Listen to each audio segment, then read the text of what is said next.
What I want you to do right now, I want you to think about some major goal you would like to achieve. Think about some major goal. How many of you would like to become diamond? Raise your hands. Very good.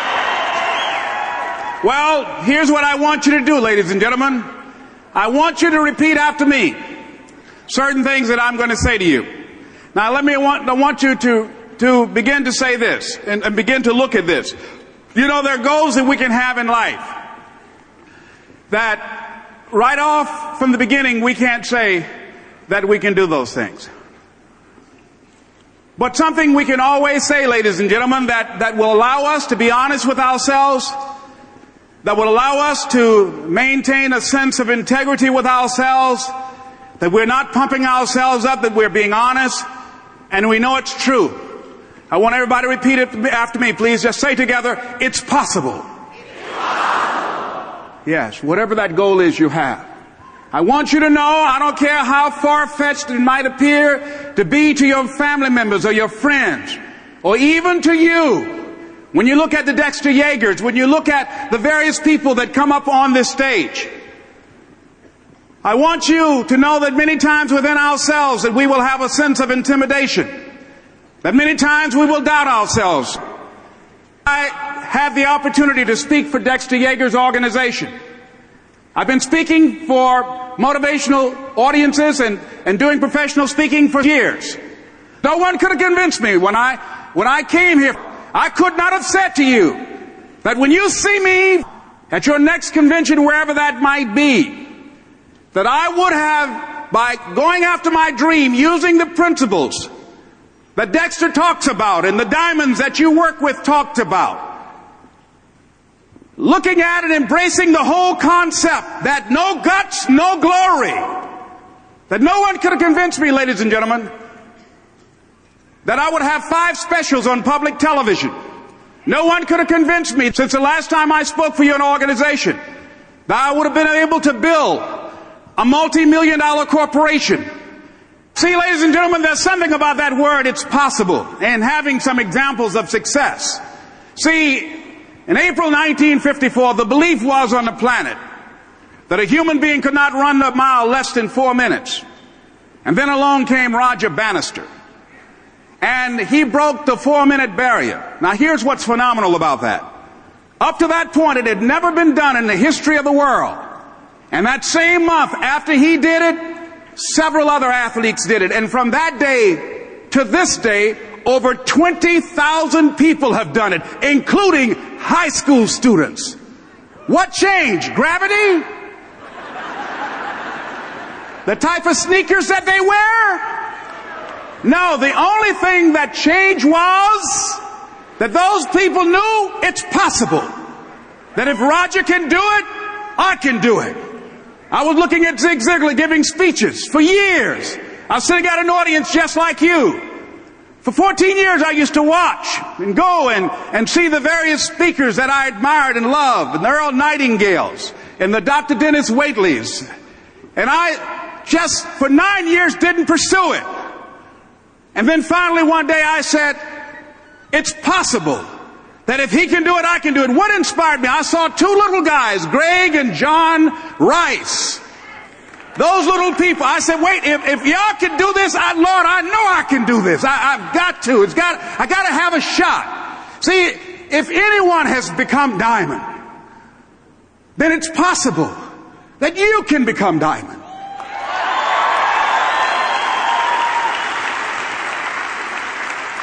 See, a lot of people convince themselves they can't do anything. But see, when you get knocked down, and you're going to get knocked down, when you run into some roadblocks, and you're going to run into them, when you have some setbacks, you can always be able to bring yourself back in, knowing if someone has done it, it's possible that I can do it. Now here's the next step. Let's say together, it's necessary. See, it's not only possible for you to live your dream, but it's necessary, ladies and gentlemen, that you have a plan of action, that you write your goals down, that you focus on your goals, that you work on your goals day in and day out. It's necessary that you become creative. A friend of mine was walking down the street in New York City, and as he's walking down the street, different people started soliciting him for his business. Hey, mister, can I shine your shoes? He said, no, I'm busy. I'm in a hurry. I don't have time. Somebody said, hey, mister, man, your shoes look crummy. May I shine your shoes? No, I don't have time. I'm busy. Somebody said, hey, man, your shoes look bad. Can I shine? He said, no, I don't have time. Finally, he's walking. He's approaching a young man, and the man said, 97, 98, 99, 100. He said, excuse me, sir. He said, today is my birthday, and every year, just to thank God for a new year of life, the 100th person who passes my shoe shine stand, I offer that person a shoe shine. Would you give me the honor, please? He said, why, sure. He got up on the shoe shine stand. The young man shined his shoes diligently. Then after he got off, he said, thank you. And he's walking away, and he stopped for a moment. He said, by the way, how much do you charge for a shoe shine? He said, only $5, sir. He said, $5? He said, yes. He said, look here, today's your birthday. He said, here's 10. Keep the change. As he started walking away, the young man said, looking in the opposite direction, 97, 98, 99, 100.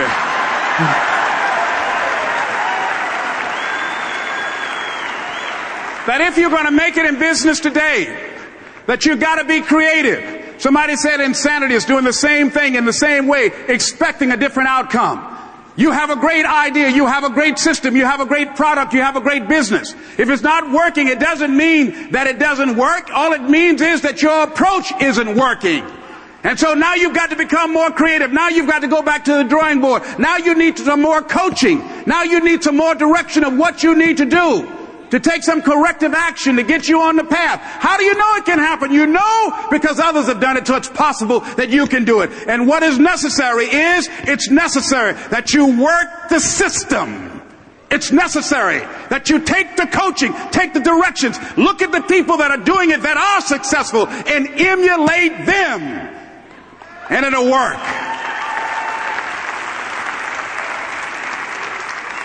It's necessary, ladies and gentlemen, when you're working on your dream, that you learn how to handle rejection, that you become empowered by it, that don't let it stop you. Most people, when they hear no or they're rejected, it takes their power away.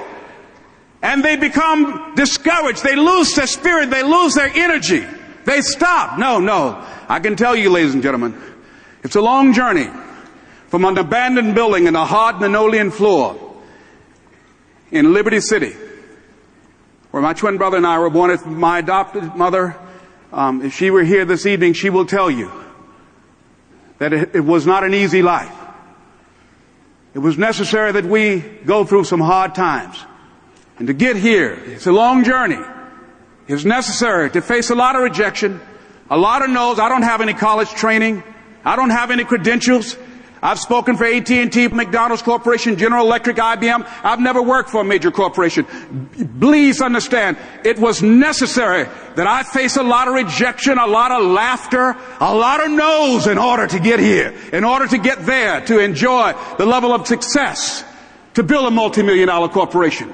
It was necessary that I face that. And I'm saying to you, when you're facing those rejections day in and day out, don't say, I had a bad day today. Say, I had a character building day.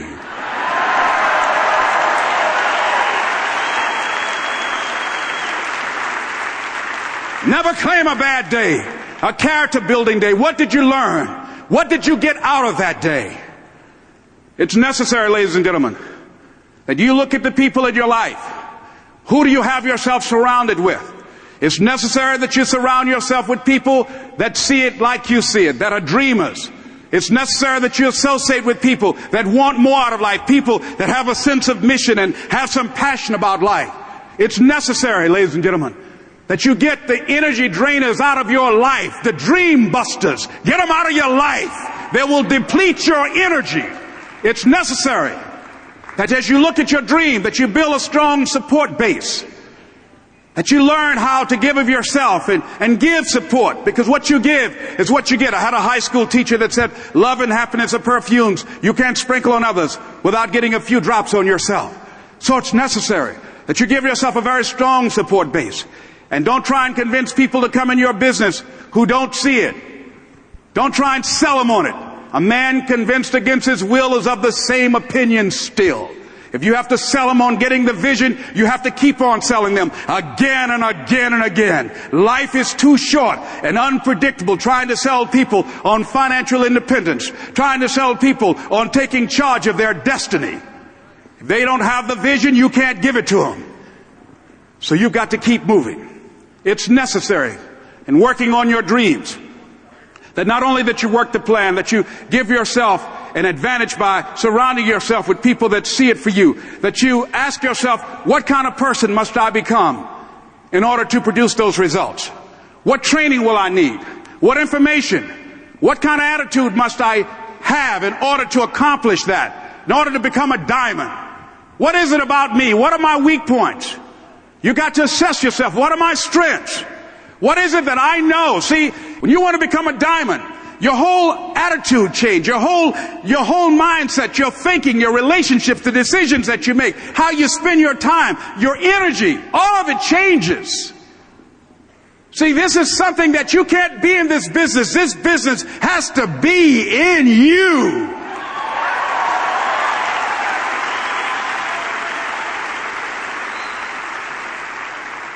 Where people want to be with you. They want to be a part of your team because of the way you carry yourself.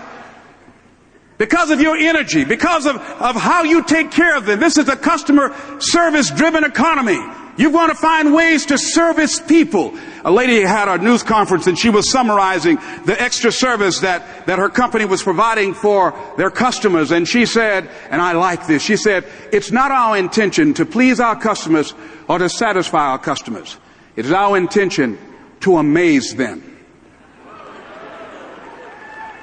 You want to make it, and you want to find ways to amaze your customers, your internal customers and your external customers. The internal customers are the people on your team, the people that are working with you, that you're supporting with them, working with them to build the business. And what are ways that you can amaze them? The fact that you'll come to some meeting and only might be 2 or 3 people there. That you'll come, you might drive 90 miles to be with them, and they look up and there you are in the back of the room and they didn't even know you were coming. And they're amazed at your devotion, your loyalty, your commitment to them, your commitment to their dream. That when they need you, that you are there as a support for them. And they're amazed by that.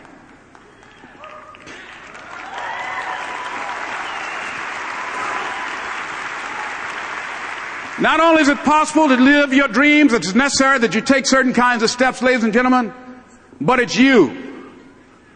Repeat after me, please. It's not over until I win.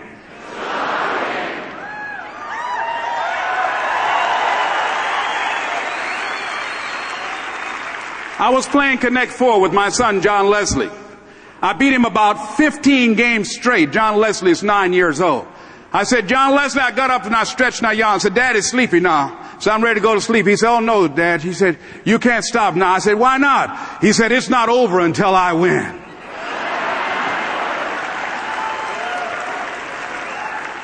And we played several other games. And finally, John Leslie won a game. And then he got up and he yawned. He said, Dad, I'm ready to go to sleep now. Ladies and gentlemen, that's how we must be. No guts, no glory. You've got to be willing to face rejection and no again and again and again. Defeat again and again and again. And every time life knocks you down, you jump up and say, it's not over until I win. It's not over.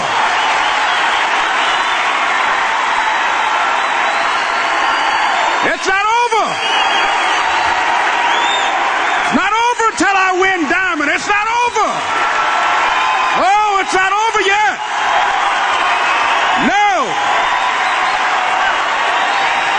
No, it's not over yet.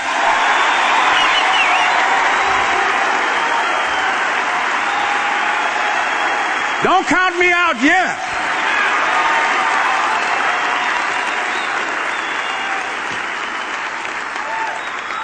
It's you, ladies and gentlemen. You've got to take personal responsibility to make it happen. Nobody's going to care more about your dream than you. No one is going to care more about you becoming diamond than you. If the economy is good, that will help. If people have the vision, that will help. If your family members will support you, that will help. If your friends will chime in, that will help. But all of those things are minor things. The major key to your becoming a diamond is you. You. And you just got to resolve every time, and life is going to knock you down. I got one of these things, and life knocks you down trying to land on your back, because if you can look up, you can get up. Land on your back.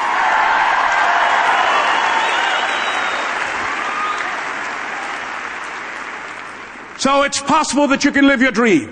It's necessary that you have a resilient attitude, that you have the guts to pursue the goals that you want. It's you that you've got to take personal responsibility to make it happen. Next step, ladies and gentlemen, is it's hard. It's hard. Yes, easy is not an option. It's not easy becoming diamond. It's not easy reaching your goal. It's not easy changing your life. It's not easy trying to build a business and people are negative and saying no every day. It's not easy when you try and put a meeting together or somebody say, you can count on me, and they don't keep their words. It takes a lot of guts to get up and say, okay, baby, I'm going again, and bill collectors are calling and your phone might be cut off. And creditors calling day in and day out, and they might repossess your car. And you might lose your job. It takes a lot of guts. You don't have nothing but lint in the corner of your pockets. You're out here talking about living your dream. And people laughing at you. And they're doubting you. It takes guts, ladies and gentlemen, to go through that. People used to laugh at me in Detroit when I was sleeping on the floor of my office in the Penobscot building. And I came in there one day, and security gave me a note that said from management, this is an office tower. It's not an apartment complex. It was rough, ladies and gentlemen. It was not easy. When I was laying on the floor looking out of the window, when I was questioning myself, Les, can you do this? I was questioning myself. It wasn't easy being the butt of the jokes every time I went home. And my brother was laughing at me, my sister. And my mother said, Leslie, why don't you go back down to Sears? They like you down there. I said, Mama, I can't go. That's not me. I got to be my own boss. I ain't gonna never get rich working for somebody else. I got to work for myself.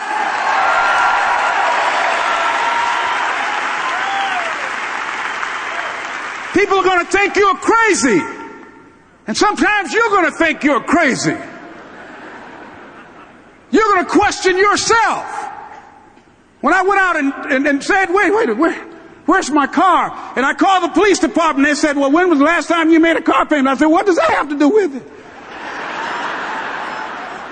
Just call GMAC, sir, and if they don't have it, then call us back. And I called them. I said, hello, this is Les Brown. I'm just calling y'all. I know y'all don't know, but somebody stole the car. No, we do know. We have it. What y'all doing with that car? How did y'all find that car at my cousin's house?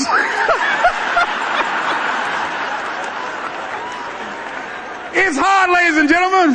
When creditors call the house, the children answer the phone. They say, my daddy say he ain't home.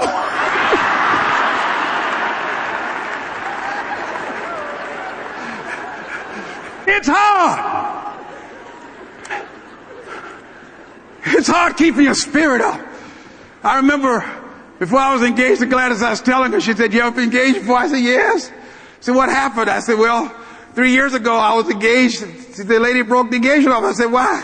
She said, Les Brown, when she found out I was sleeping in my office, she said, you got potential, but you ain't got no money.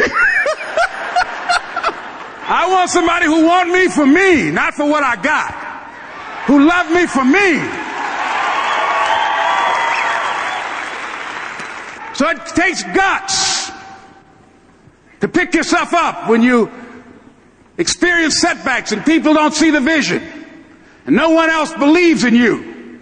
It takes guts. You got to dig down deep to gut it out, keep on going again and again and again. until you make it happen, because you know that it's possible. Now, what do you do during the hard times, Les? Here's what you must do. Number one is you must have faith. Paul said you must have the faith to call forth those things that be not as though they were. Judge not according to appearances. Don't judge your circumstances and the possibilities for your future based upon what you have now and because of what's going on now. No. That's not the real reality there. What you're going through, if you're going through some hard times, it has not come to stay. It has come to pass. It's all right. Now, second thing is, repeat this after me. Something you should affirm to yourself every day. Repeat this, please. No matter how bad it is, or how bad it gets, I'm going to make it. Say that to yourself every day. That's what I used to say to myself. When I would get up in the Penobscot building and I had to go into the bathroom and bathe in the bathroom sink, I had written on the mirror that I put up there, just pasted up there, and I read, no matter how bad it is or how bad it gets, I'm going to make it.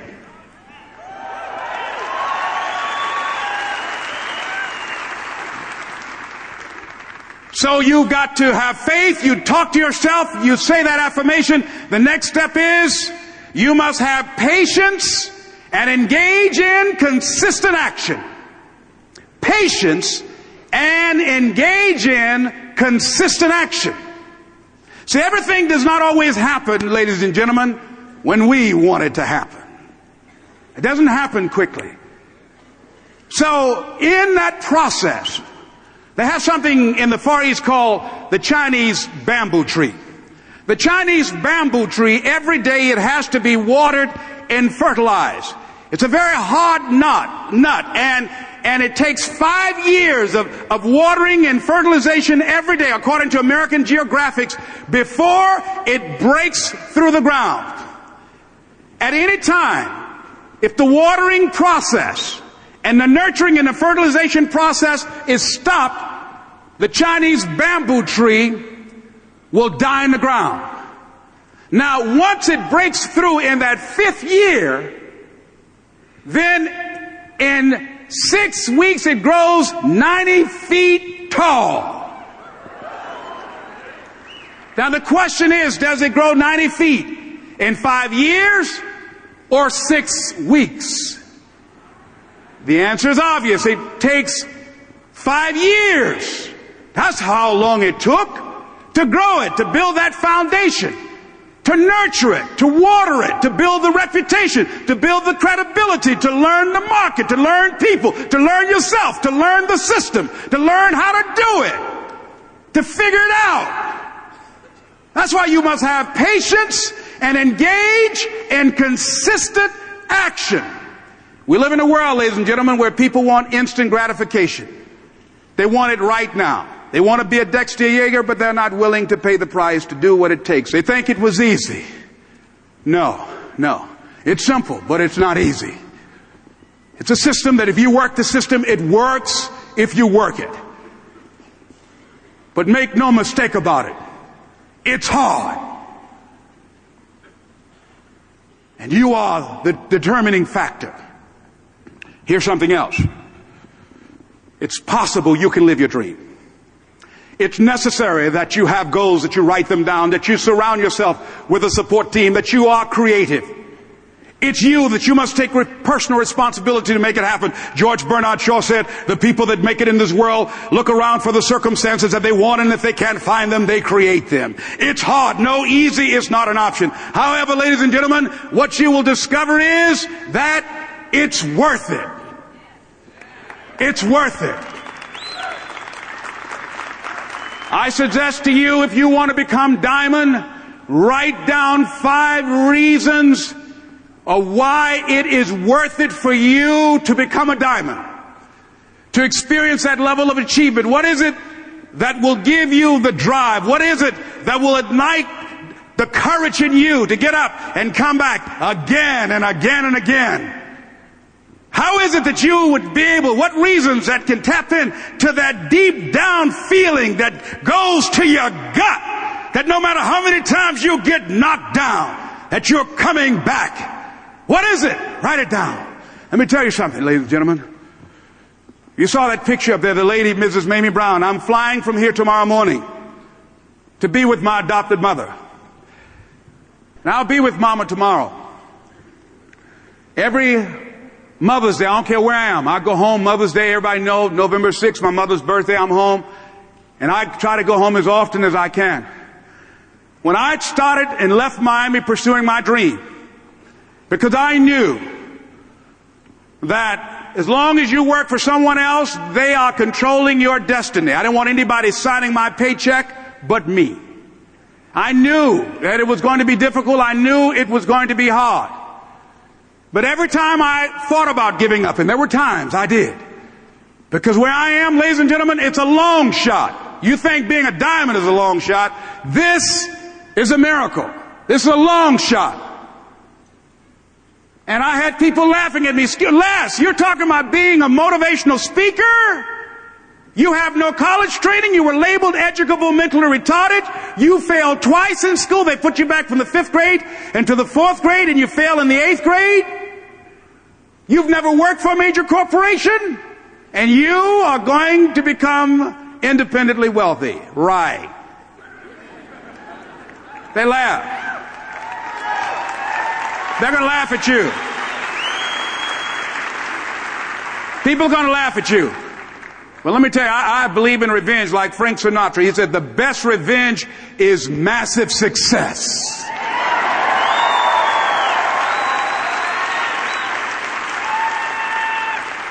Ladies and gentlemen, when I was driving around with my mother and she saw a house, we were just looking for homes and we drove an exclusive area of Miami. My mother saw this house. Oh, what a beautiful home. And we looked at it. She said, oh boy, I would love to have something like that. One day I would feel like Mrs. Rockefeller. I said, you like that, Mom? I said, yeah. I said, oh, we just kept driving. I did not let my mother know at that time that I had it etched in my mind that I was going to do whatever number of meetings, whatever number of contacts, whatever number of calls I had to make, whatever it took to make that become a reality. And the day that I drove to that house and said, Mama, you remember that house you saw? We got out the car. I said, yes. I said, I really know the people that live there. She said, you do? I said, yeah, let me take you in and show it to you. And then I couldn't contain myself anymore when I got around and helped her get out of the car. And I took her in. I said, Mom, I gave her the keys. Over 5,000 square feet. Large size Olympic pool, 12 feet deep. On a golf course. Basketball court. I said, Mama, this is for you. And ladies and gentlemen, to see my mother walk around this house, this woman who only has a 3rd grade education, never had any children of her own.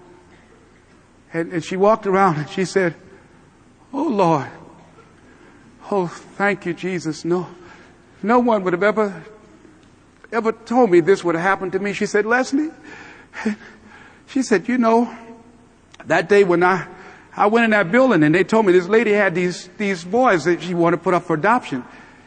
And I told them, I said, I'll take them. And she said, ladies, she said, raise your hand and swear to me 2 things. I said, what is it? She said, swear to me you won't separate them. She said, oh no, I swear. I'll keep them together. I swear.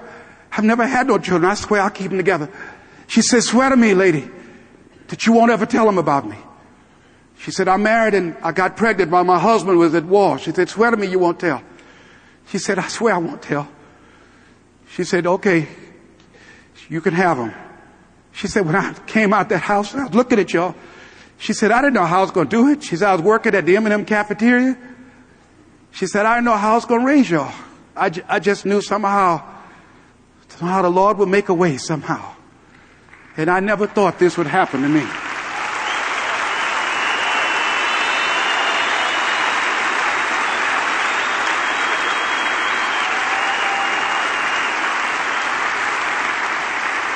And I know And during those moments when it's hard, not only must you have patience and engage in consistent action, but you must turn to a power greater than yourself and just say, Lord, whatever I face today, together, you and I can handle it. And I know some way and somehow you'll make a way for me.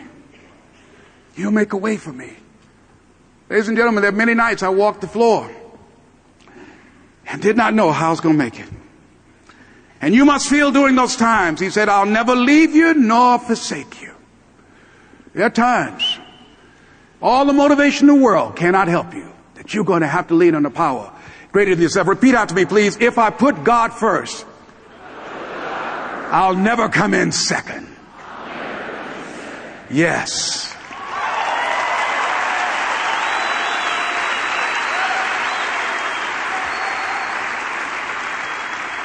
And once when you're working with your dream, and you have that kind of spirit about you, repeat after me, please. I'm blessed and highly favored. See, when people ask you, say, how you doing? Even if you're having some difficult times, say, I'm blessed and highly favored. Because anytime you wake up and you don't have a white chalk outline around your body, it's a great day.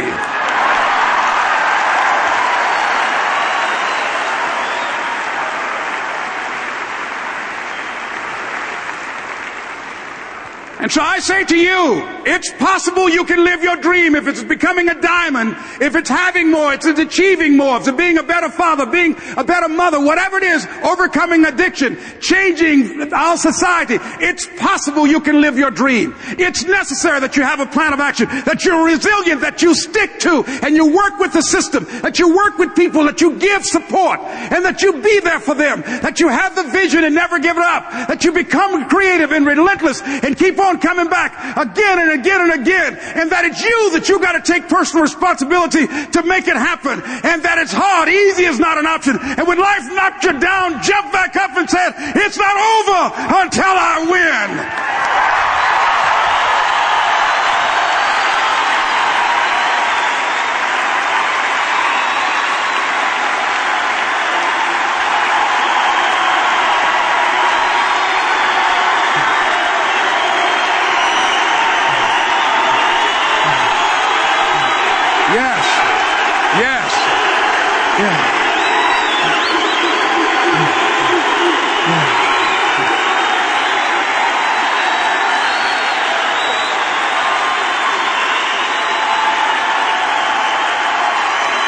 Ladies and gentlemen,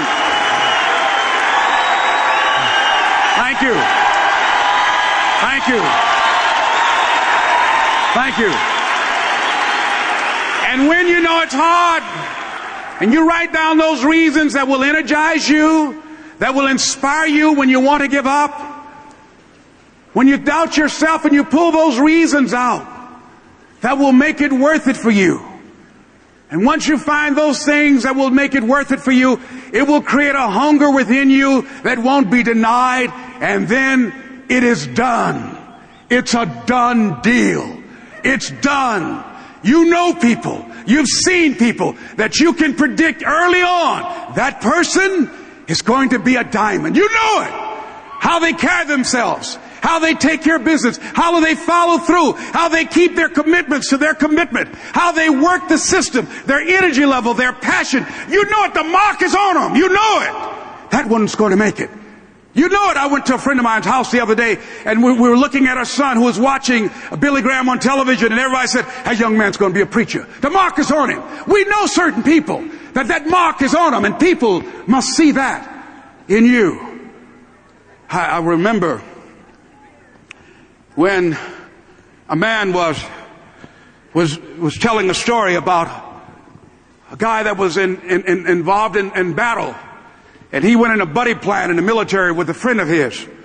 And one day he and his friend got separated, and his friend went out on a sweep looking for enemies, and they were ambushed. And when they got back there, this guy was looking through the platoon. He had heard that they had gotten into battle, and he said, where's Where's Marvin? Where's my friend? Where's my buddy? Marvin. And the head of the platoon said, oh, he's out there. He's probably dead.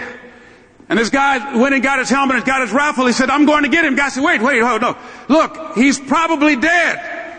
He said, I'm going to get him. Anybody going with me? He said, no, look here. You will go there and you'll get killed. He's dead, I'm telling you. And the guy went on anyhow. And the next morning, when they took a sweep out there looking to see what the toll was, how many were dead, how many were wounded, they found this guy. And he was holding his buddy. He found him. And his buddy was dead. And he was mortally wounded. And the captain walked over to him and he said, oh no. He said, you fool, didn't I tell you? Didn't I tell you he was dead? Look at you, you're dying. He said, was it worth it? In his last dying words, he said, do you know what he said when I found him? He said, I knew you would come. I knew you would come. He said, yes, it was worth it. It was worth it.